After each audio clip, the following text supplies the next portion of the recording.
Hello guys, welcome back to the channel again. Hi friends. So अभी recently मेरी एक friend के साथ इंसिडेंट हुआ है that she got under some circumstances due to one scam. तो स्कैम कनाडा के अंदर होते हैं, हमारे पास बहुत सारा कंटेंट है, हम लोग देखते रहते हैं, बट हमने सोचा कि we should also made one video based on our experience और जो हम लोग आसपास में सुनते हैं। So I believe sir this is very important video, हाँ, राइट? कुछ ऐसे इंसिडेंट हमारे साथ भी हुए हैं जब मैं स्टार्टिंग में आया था, तो वही एक्सपीरियंस अभी हम शेयर करेंगे इस वीडियो में कि किस तरह के स्कैम्स होते हैं और कैसे आप लोग उनसे बच सकते हो। तो हम लोग सारे के सारे जितने भी हमारे पास एग्जाम्पल्स हैं वो कोशिश करेंगे कि इस वीडियो में इंक्लूड करें और उसको अच्छे से एक्सप्लेन करें ताकि आपको भी समझ में आ जाए। And then when you are coming in Canada और या ऑलरेडी आप कनाडा के अंदर हैं तो आपको भी एक नॉलेज मिले और आप इस चीज़ से बच सके। So guys without any delay start करते हैं हम लोग आज की वीडियो अपने फर्स्ट स्कैम के साथ। तो बताइए सर। प्रियंका, अभी तुम्हारा वीज़ा लग गया है और तुम्हें अभी कनाडा आने का प्लान बना रही हो कि तुम्हें टिकट्स वगैरह बुक करनी है, तो तुम्हारा फर्स्ट स्टेप क्या रहेगा? आई एम श्योर जो मेरा फर्स्ट स्टेप है वो है एक एकोमोडेशन बुक कराना, बिकॉज मैं अगर कनाडा आ रही हूँ तो मुझे रहने के लिए ज़रूर जगह चाहिए। तो कोई भी रेंटल प्रॉपर्टी मुझे वहीं से अपनी सेट करनी है ताकि मैं आके अपना वहाँ पर आराम से रह सको रह आगे। सकूँ। हाँ, ऑब्वियसली। तो हर एक जो इंटरनेशनल स्टूडेंट रहता है या फिर आपका कोई न्यू इमिग्रेंट है, वो सबसे पहले अपना एकोमोडेशन का फाइनल करता है कि उसे जाके रहना कहाँ पर है, राइट। राइट? तो अब आप वो एकोमोडेशन कैसे ढूंढते हो?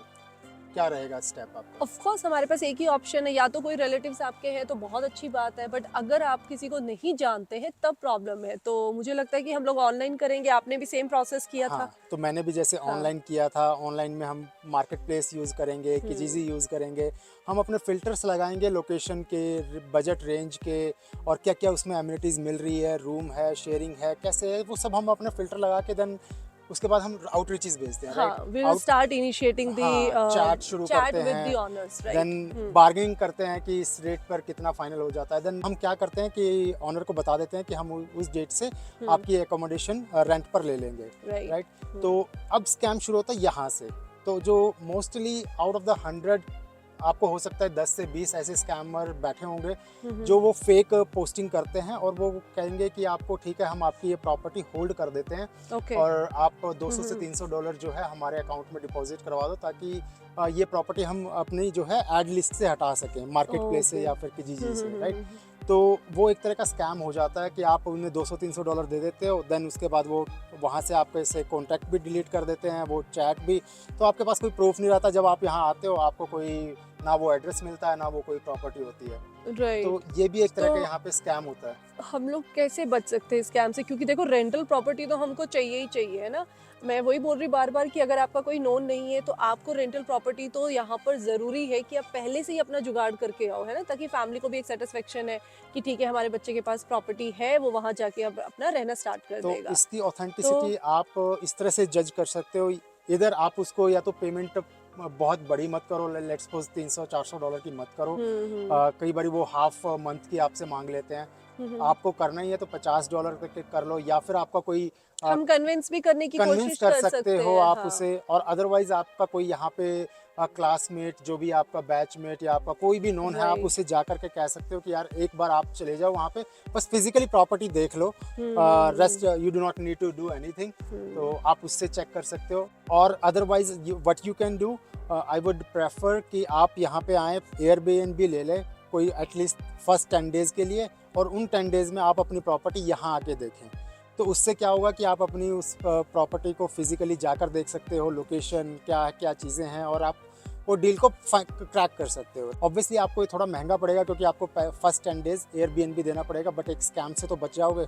एयरपोर्ट से दो कहीं दिन तो के लिए भी करवा सकते हाँ, हैं, आई 2-3 थिंक दिन के लिए टू आप थ्री कर डेज सकते के हो, लिए भी आप करा सकते हैं but for a safer side, या this is a safer side. आपको एटलीस्ट आपके वो जो $400-500 स्कैम में जा रहे थे, वो आप सिर्फ एयरबीएनबी में दोगे। तो गाइज ये तो था हम लोगों का फर्स्ट प्रॉब्लम कि हमने अपनी एक रेंटल प्रॉपर्टी जो लेनी है वो कंफर्म करा ली है और हमने अपने आप को स्कैम से बचा लिया। नाउ जो सेकंड स्टेप आता है दैट इज योर। तो इसके बाद जब हमारा घर कंफर्म हो गया, अब हम जो इंटरनेशनल स्टूडेंट्स हैं, वो क्या इंटरनेशनल स्टूडेंट या न्यू इमिग्रेंट है, वो जाता है अपना अकाउंट खुलवाने के लिए बैंक में। Obviously right. तो जब वो ओपन अपना अकाउंट करवाता है वो अपनी डिटेल्स देते हैं, ईमेल आईडी देते हैं, अपनी पर्सनल इन्फॉर्मेशन देते हैं, राइट। तो होता क्या है कि कुछ दिन के बाद आपको कोई एक ईमेल आती है जिसमें मेंशन किया होता है कि ये जो ईमेल है वो बैंक की तरफ से है और आपका कोई जीआईसी की फर्स्ट इंस्टॉलमेंट है या फिर आपको वेलकम कनाडा की कुछ अमाउंट है वो आपके अकाउंट में डिपॉजिट करने के लिए आपको लिंक पर क्लिक करना पड़ेगा। तो ये नॉर्मली बहुत। मुझे भी आई थी ये ईमेल जब मैंने अपना बैंक अकाउंट ओपन कराया यहाँ पर आकर। हाँ, तो पता नहीं ये ईमेल इन स्कैमर्स के पास कैसे पहुंचती है, बट नॉर्मली ये न्यू कमर्स को ये ईमेल आती है और हमें भी लगता है कि हम अब यहाँ पे आए हैं और जेन्युइन होगा सब हाँ, कुछ, जेन्युइन तो हम वो क्लिक कर भी देते हैं। तो उससे होता है क्या है कि आपके अकाउंट में से जो आपकी जीआईसी अमाउंट पड़ा GIC होता है अमाउंट आपका। होता है या फिर आपका ट्रांसफ़र किया होता है, आपने जो पहले डलवाया होता है अमाउंट, तो वो डिडक्ट हो जाता है। तो बिफोर क्लिकिंग दैट लिंक आपको चेक करना है या फिर आपने अपने फाइनेंशियल जो इंस्टीट्यूट है आपका बैंकिंग जो आपका बैंक है आप उनको कॉल करो, पता करो कि क्या जी ये जेन्युइन ईमेल है, यहाँ से सच में आ रहे हैं। मतलब कि ब्लाइंडली आपने उस पर क्लिक नहीं करना है। तो we have to basically check the authenticity. हम लोगों को उस पर कॉल करके देख लेना चाहिए। अपनी बैंकिंग जो भी आपकी वेबसाइट है वहाँ से कस्टमर केयर पे कॉल करके पूछ लीजिए कि मुझे ऐसे ऐसे एक ईमेल आया है। If they are saying that okay this is actually send by the banking system then that's fine, otherwise you should avoid that. अब मैंने अपनी रेंटल प्रॉपर्टी सॉर्ट आउट कर ली, मैं यहाँ पर आ गई हूँ, मैंने अपना अकाउंट भी ओपन अकाउंट हो भी गया ओपन आपका। कर लिया, मैं जिस तरीके के स्कैम से बच रही हूँ वो भी कर लिया, अभी आप 2 स्कैम से बच के निकल के आगे निकल चले के आ आए। गए हैं। तो अब कौन सा स्कैम नेक्स्ट हो सकता तो है? अभी हमारे पास प्रॉपर्टी फाइनल हो गया, हमारा अकाउंट का जो बैंक का काम था वो फाइनल हो हाँ। गया। अब हम थर्ड का जो काम करते हैं वो करते हैं अपना सिन नंबर बनवाना, राइट। प्रियंका, तुम्हें याद है जो जब तुम्हारा सिन नंबर बना था तो क्या इंस्ट्रक्शन ऑफिसर ने दी थी और क्या मैंने बताया था तुम्हें? हाँ, मुझे थोड़ी-थोड़ी याद है। ऑफ़िसर ने तो मुझे यही कहा था कि this is your personal number, personal security number, you are not supposed to share this number with anybody apart from your employer, not even with your husband. तो ये मुझे याद है। और सेकंड जो आपने मुझे बाहर आके इंस्ट्रक्शन दी थी तो उसमें आपने बोला था कि हाँ, कि जब हम इंटरव्यूज़ के लिए जा रहे हैं तो तब आपको फर्स्ट मोमेंट पर अपना सिन नंबर नहीं देना है। अगर आपको कोई इंटरव्यू कॉल आती है तो आपको सिन नंबर नहीं देना है जब तक आपका जॉइनिंग कॉन्फर्मेशन नहीं हो जाता है। आपको ऑफर लेटर ये मुझे याद मिल है। जाता है जब आपकी हाँ। ज्वाइनिंग शुरू हो जाती है, देन आपका एम्प्लॉयर है आपसे जो सिन नंबर है तब मांगेगा आपका।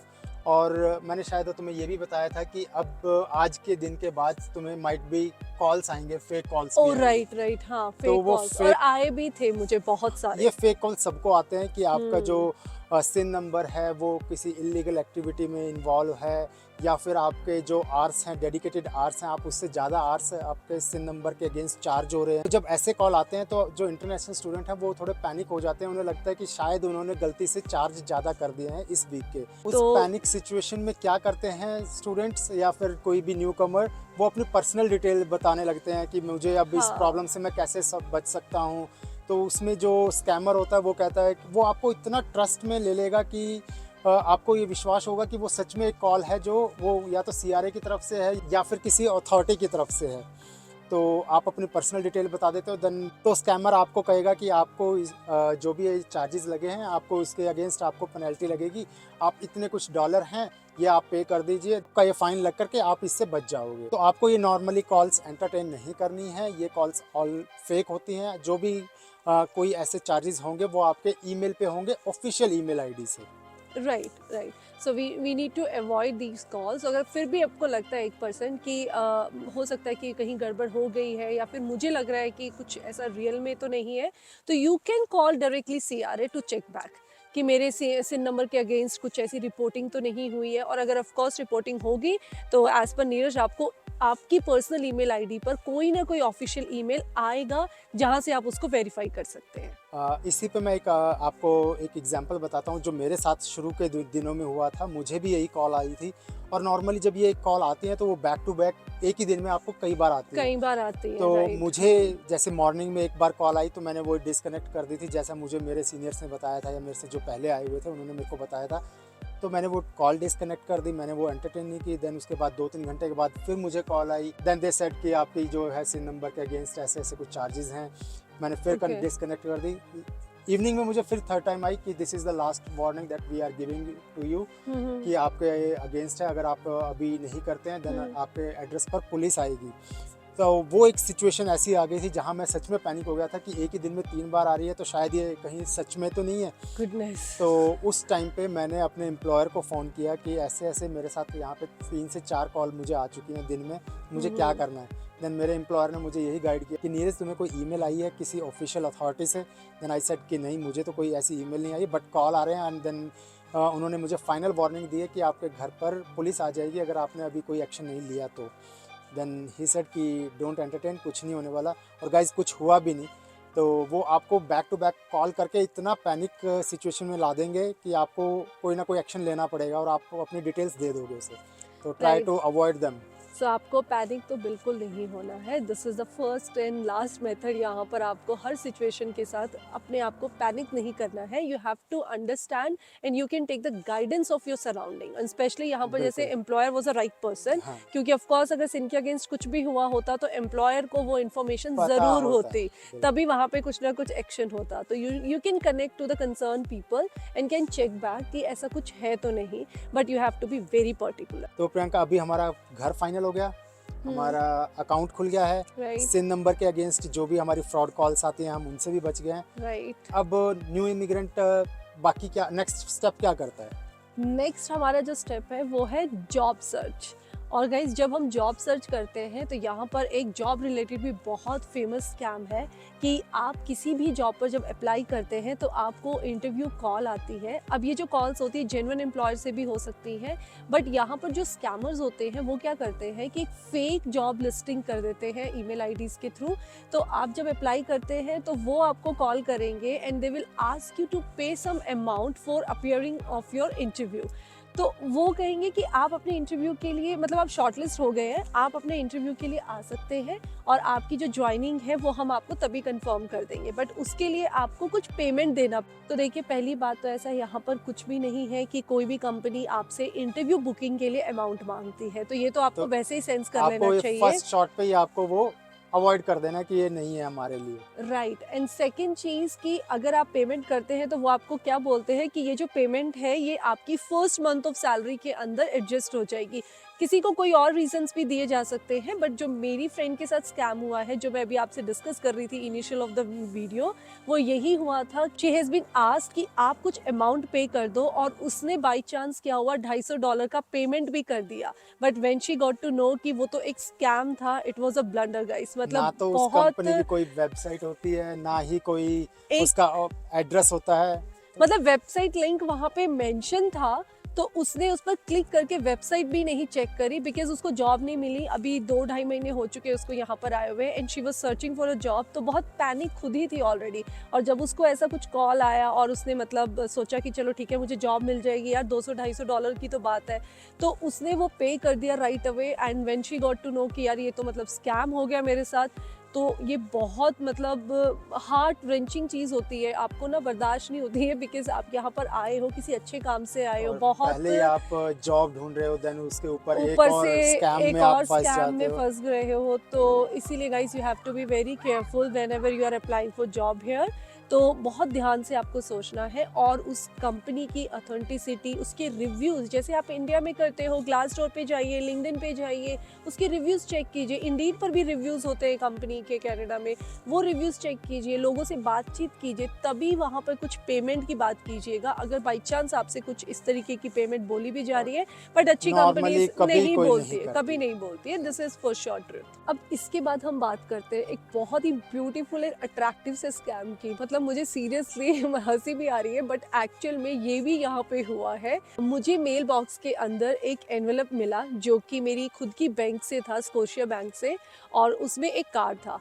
तो मैंने मतलब सोचा कि मेरे पास तो कार्ड्स हैं सारे के सारे, डेबिट कार्ड, क्रेडिट कार्ड, तो ये कार्ड किस तरीके से आया है। तो वो मतलब आई एम सीरियसली सेफ कि मैंने उसको खोला नहीं। मैंने सोचा कि नीरज आएंगे, जनरली मैं थोड़ी सी आलसी हूँ, मैं कोशिश यही करती हूँ कि ऐसी ऐसी चीज़ें ना मतलब यही नीरज ही आके कर दे। तो मैंने उसको संभाल के रखा कि मैं ऑफिस से आने के बाद नीरज को दूंगी and he will do all the further steps. तो देखो आगे क्या हुआ, आई थिंक यू कैन तो एक्सप्लेन दैट। जब वो इन्वेलप मैंने देखा तो उस इन्वेलप पर वो सब लिखा होता है, जैसे स्कोशिया बैंक का लोगो बना होगा, सब कुछ होगा, बट उस पे एग्जैक्टली, एड्रेस नहीं मेंशन होता कि प्रियंका और ये सब एड्रेस है। तो वो नॉर्मली क्या होते हैं कि मेल बॉक्स में आते हैं, वो ड्रॉप करते रहते हैं। तो पहली चीज़ तो वो वहीं से क्लियर होगी कि उस पे नाम नहीं मेंशन है किसी का, हाँ उसमें कोई एड्रेस नहीं एड्रेस था मेरे मेंशन नाम नहीं का था, ना, मैंने राइट। चेक ही नहीं देन किया। उसको जब हमने ओपन किया तो उसमें एक लेटर थी कि आपका जो पुराना डेबिट कार्ड है वो ब्लॉक कर दिया गया है XYZ रीज़न की वजह से, और ये अभी आपके बैंक ने आपको नया जो है डेबिट कार्ड आपको भेजा, आप इसे एक्टिवेट कर लें, आप अपनी पर्सनल डिटेल प्रॉपर वगैरह डालें। डेबिट कार्ड उसमें कार्ड था, था। मतलब कार्ड था उसके अंदर। तो ऑब्वियसली वो फेक ही था, तो उसमें मेंशन किया हुआ था कि आप अपने स्टेप मेंशन किए हुए थे कि आप अपनी डिटेल यहाँ पे डालें, अपना पिन नंबर सेट करें, आप अपने जो है सिन नंबर वगैरह अपडेट कर दें इस पे। तो मुझे पहले ही फर्स्ट ग्लैंस में पता चल गया था वो फेक है। अगर आपके फाइनेंशियल इंस्टीट्यूशन को आपको भेजना भी होता कोई डेबिट कार्ड, वो फर्स्ट आपको ईमेल करते हैं, देन आपको वो कॉल करते हैं, और आपको ऐसे ही नहीं भेज देते, वो आपको हैंड ओवर करेंगे या साइन लिए जाएंगे कि आपका डेबिट कार्ड आपको हैंड ओवर किया गया है। इवन रिमेम्बर जब हमारे साथ हमारी वो गाड़ी वाला इशू हुआ था, गाइज आप एक हमारी गाड़ी से रिलेटेड वीडियो है वो आप देख सकते हैं, कुछ होमलेस एक्टिविटीज हुई थी। हमने जब रिन्यू के लिए वहाँ पे बैंक में अप्लाई किया तो उन्होंने सारी चीजें टेलीफोनिकली हमसे कंफर्म कर ली थी, बट जो कार्ड है वो घर पे भी नहीं आया था, घर पे डिस्पैच नहीं किया था डिस्पैच नहीं किया था, हमें जा राइट। करके वहाँ पे हाँ बैंक में प्रॉपर साइन करके अपनी डिटेल्स बता करके कि हम वही हैं एग्जैक्टली, जिनका ये कार्ड है, तो हाँ वो तब हैंड ओवर करते हैं, ऐसे नहीं करते राइट राइट। तो obviously. It's very authentic process, ऐसा हाँ, नहीं होता है। तो वो ऑब्वियसली एक स्कैम था कि आपको एक डेबिट कार्ड पे आपके सिन नंबर, आपकी पर्सनल डिटेल्स वगैरह मेंशन करनी है, मैं बाल बाल तो बच वो गई उस एक्टिव स्कैम से, करने पे बिकॉज माइट भी हो सकता है कि आपके अकाउंट से बिकॉज मैं डिडक्ट हो उस जाते हैं। पॉइंट ऑफ व्यू से नहीं सोच रही थी, और जनरली आई डोंट नो, सबका अपना सोचने का एक तरीका होता है। मैं थोड़ी सी फाइनेंशियल चीज़ों में डिपेंड रहती हूँ, तो मैं उस पॉइंट ऑफ व्यू से सोचती ही नहीं। मेरे को अगर मैं मतलब 1% अगर उसे ओपन भी करती ना, तो मैं यही सोचती कि यार चलो ये काम है, इसको ख़त्म करके रख देती हूँ, बहुत इंपॉर्टेंट है, मिस हो जाएगा, और शायद मैं डिटेल्स वगैरह फिल करके उसको कंप्लीट करने की सोचती। बट आई डिडंट चेक कि उस पर कोई एड्रेस नहीं था मेरा, वो एक जनरल एड्रेस कार्ड था जो ऐसे ही मतलब वहाँ पे उन्होंने डाला हुआ था मेल बॉक्स के अंदर। तो we should be very again very particular कि आपके पास जो मेल्स भी आ रही हैं, आपके मेल बॉक्स में जो आपको कुरियर्स आ रहे हैं, मेल्स आ रही हैं, वो भी आपको चेक करनी है कि वो किस चीज़ से रिलेटेड है और उनकी क्या अथेंटिसिटी है उन पेपर्स की। तो गाइज ये जो स्कैम हम सब ने एक्सपीरियंस किए थे वो आपके साथ हमने शेयर किए हैं, और आसपास हमने जो सुने हैं, जो थे, सबके साथ और एक्चुअल में होते हैं। This was all about for today's video guys. I hope कि आपको एक बहुत अच्छी इन्फॉर्मेशन मिली होगी, and you will be very careful now after listening all these scenarios and circumstances. So be safe and take care of yourself. Will see you in the next video. तब तक के लिए take care and bye. Bye.